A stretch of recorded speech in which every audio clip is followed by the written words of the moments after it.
Hello and welcome to this session on information retrieval. Today we'll look at a demo of Lucene. So here is our course page. If you scroll down to the first tutorial, you will see a zip file. You should download that zip file, and this zip file would contain. So let's just open this zip file. So it contains a folder called Lucene demo, which has an Eclipse project which you can import.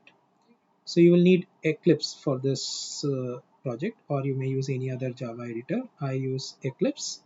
So I have imported the Java project over here by simply file import existing projects and so on. So let's just close this project,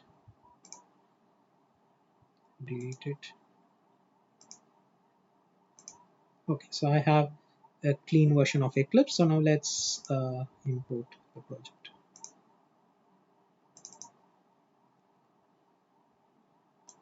Okay, so I have extracted here. Let's ensure that the project exists. So this is what we downloaded. So we have everything over here. So you could just select Lucene demo and it would automatically detect the project. Sounds good. So we just finish. So we got the project in our workspace.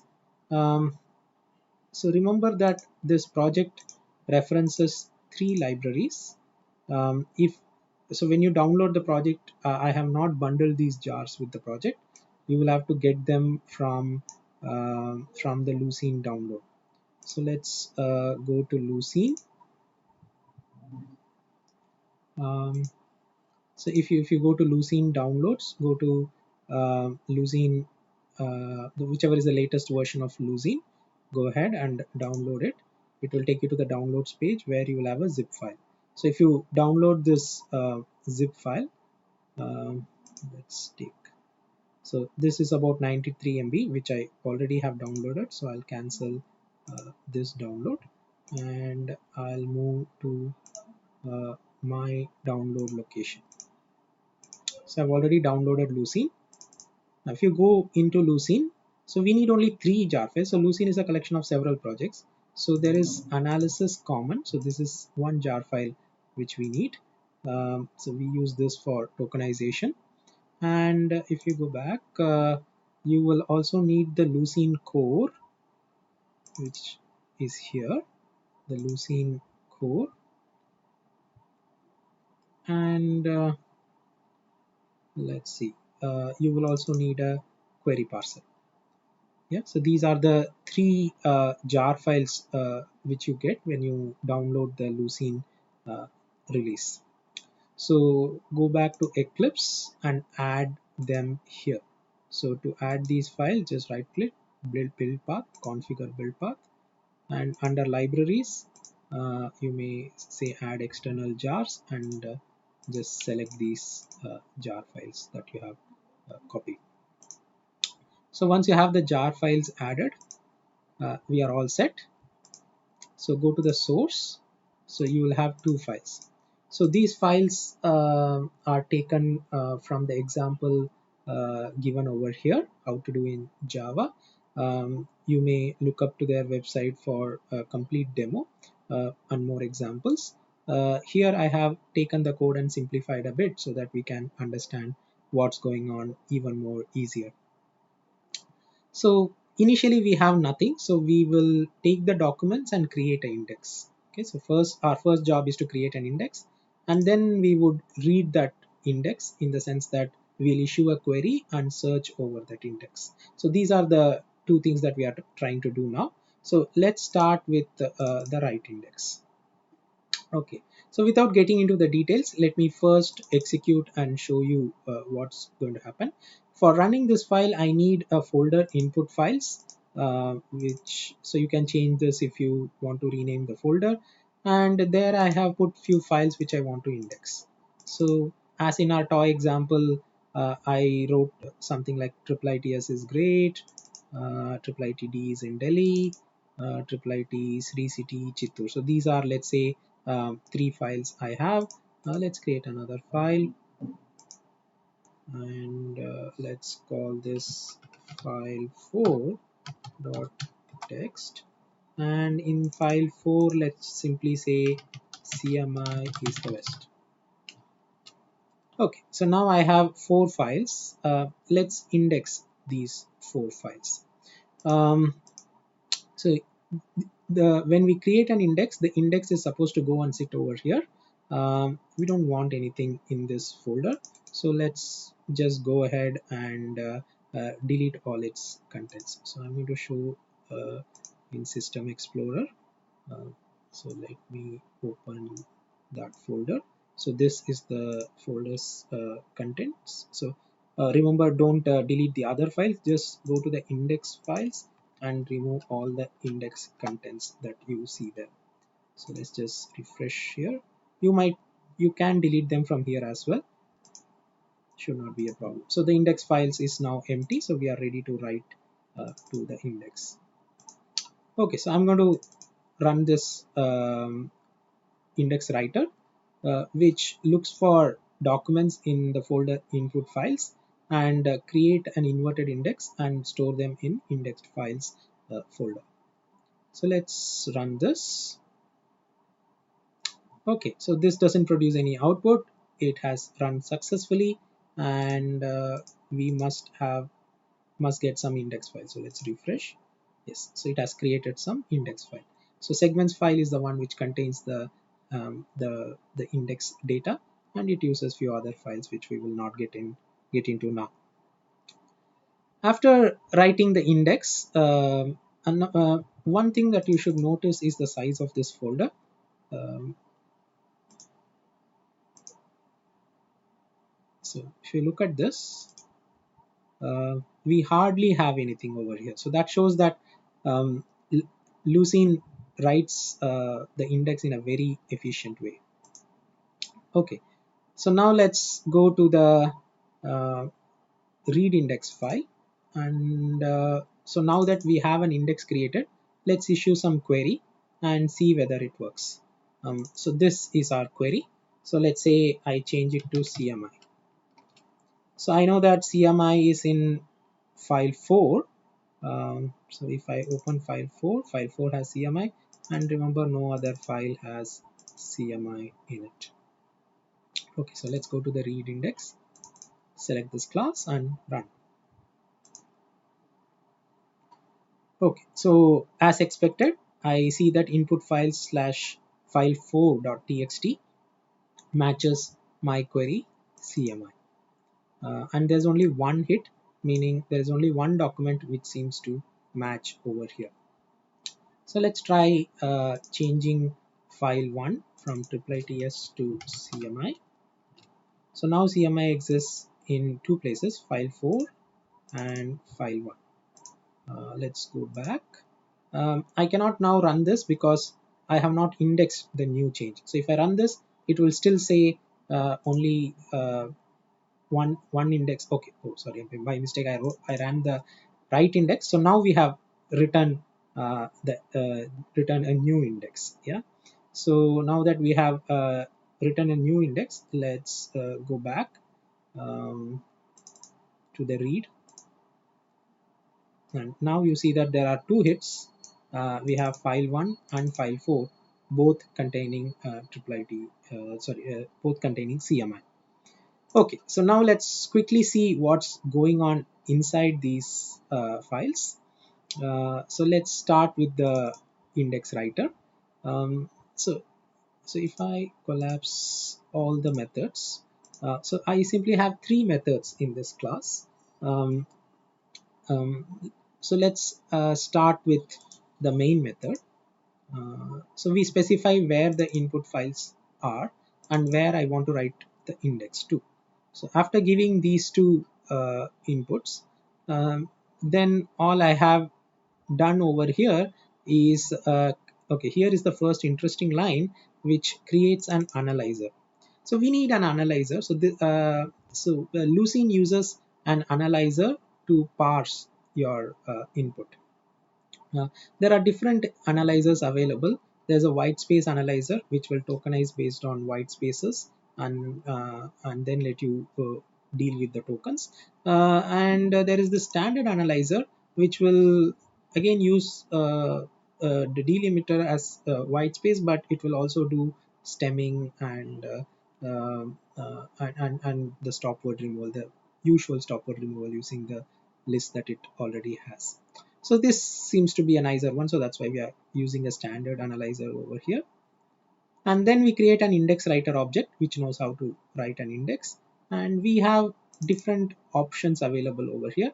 I can open the index writer in a simple create mode, create. So there are two options over here. So if I simply say create, every time I run this code, it will create a fresh index. It will just kill the existing one and it will create a new fresh index. If I want to append or update an existing instance, then I would use a create or append option over here. So in this case, I can update an existing index. I don't delete the existing entries. Then we create a writer object. So this is about the configurations for the writer object. Now we create the writer object, and once we have the writer object, we are ready to index all the documents. So all we need is the writer object, which knows how to write now using this configuration options. So in the configuration, remember we have done only two configurations. One, we have set an analyzer, and we decided whether to create or append. So with that kind of a writer and the input folder to which I want to write to, I'm all set to write. So once I'm written, I close the writer and I'm done with the main method. So my index is ready. Okay. So the magic seems to be happening in this method. So let's go inside the index docs and see what's going on. So that's the method over here. So let me collapse the main method for now. So that was the main method for you. So now here is the index docs method. Well, index docs method is doing nothing. It simply iterates over all the files in your index folder. So remember we gave input files as the path. So it goes through each of the files and calls an index doc method on that file. So instead of on the folder, we are now calling a method on every file in that folder. So that's all that's happening over here. So let's close this and go to the final method index doc, which is supposed to take a file and index it. So here, what are we trying to do?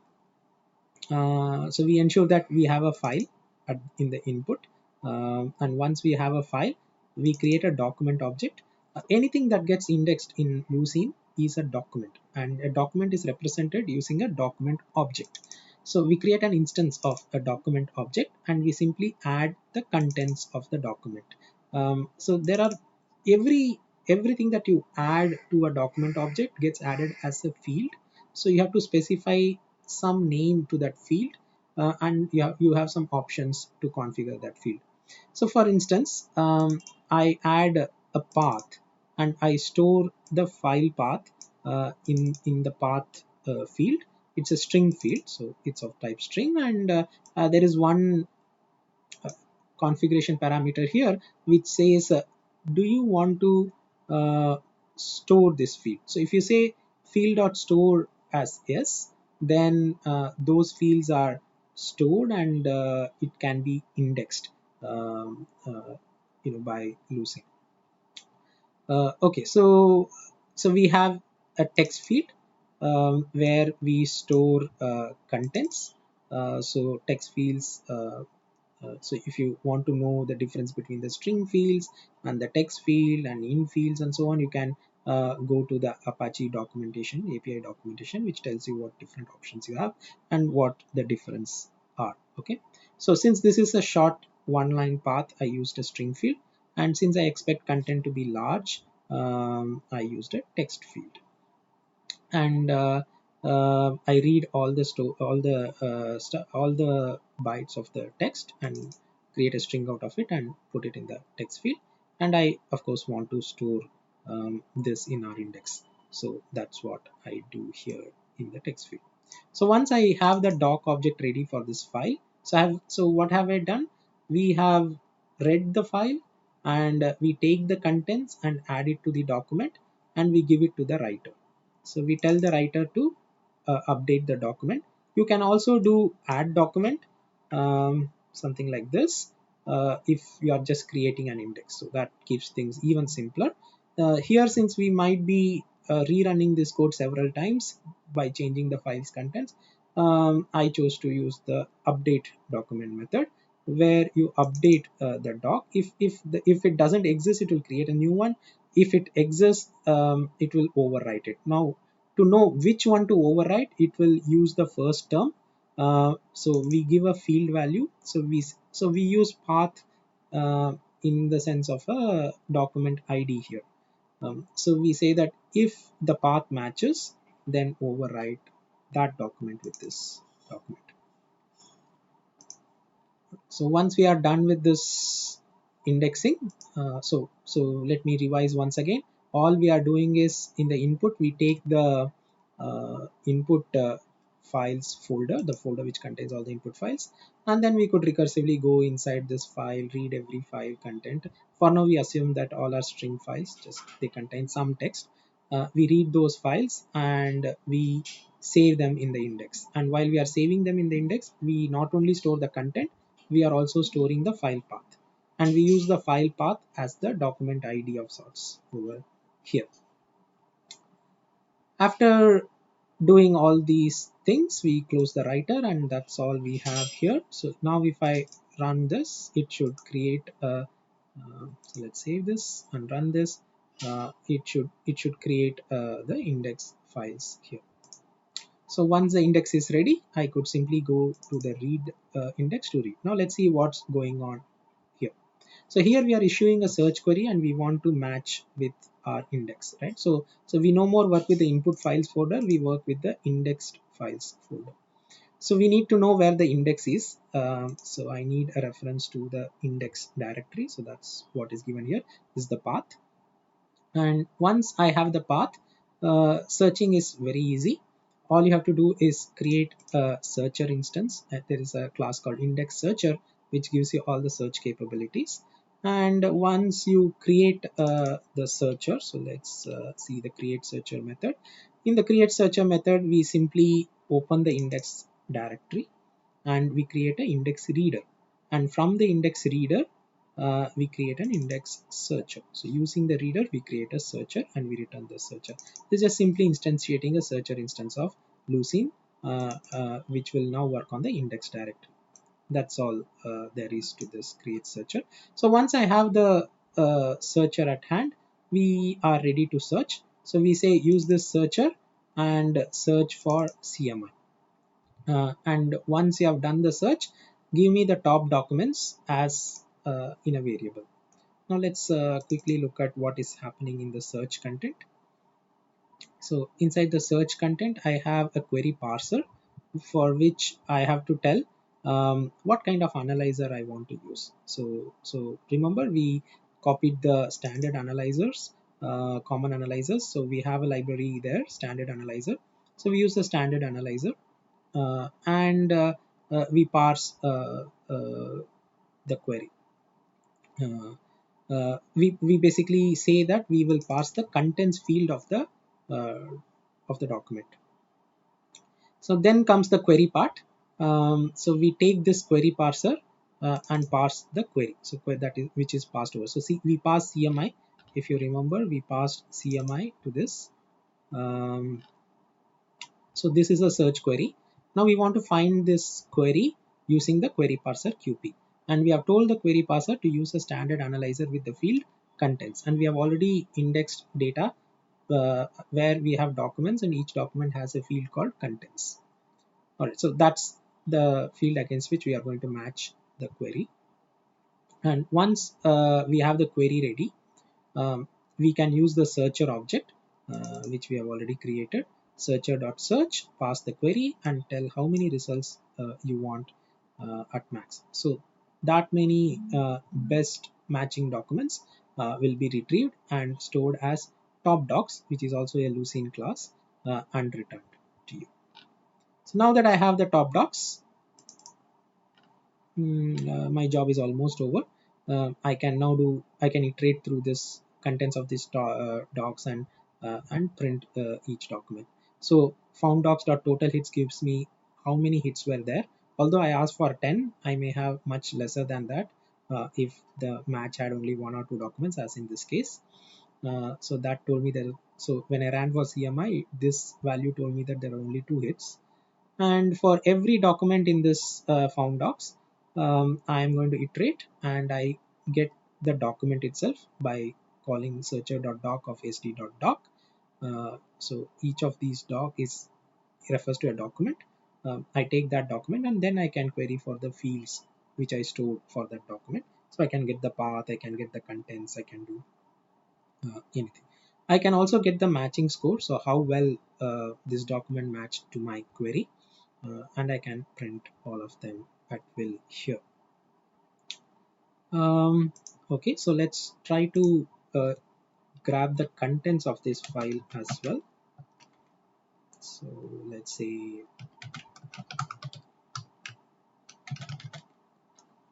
so let's add d.get contents. So we are now getting the contents as well here. Okay, seems to be ready. Now let's try to run this code. Okay, so there were two hits. We had the path already, file 1 and file 4, and these were the contents of the file. CMI is great, CMI is the best, and we also have the score of how well that document matched with the current document. How does how are these scores computed is a matter of discussion for the later part of this course, where we will discuss different ranking schemes. There we will discuss some strategies to calculate this. For now, just take it from me that since EMI is not the only word, so there's not a perfect match between query and content. So there are some extra words over here which brings down the matching score from 1. So that's what is happening over here. So what did we do? Just to revise, we have a writer.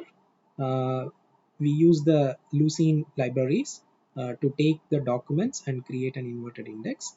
And then we used the Lucene search libraries to pass a query and get the top matching documents.